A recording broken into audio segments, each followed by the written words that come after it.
It's time for lunch, when let me show you how to roast this squirrel over an open fire.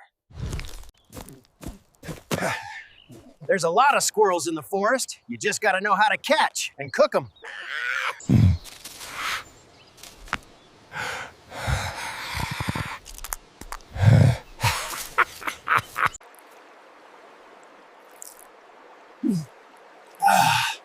Now that's wild fine dining. What's up, wild ones? Bigfoot here, and today I'm showing you how to cook a squirrel, forest style. You want it crispy, not crunchy. A little salt and pepper. Bigfoot tip number 2. Tastes like chicken.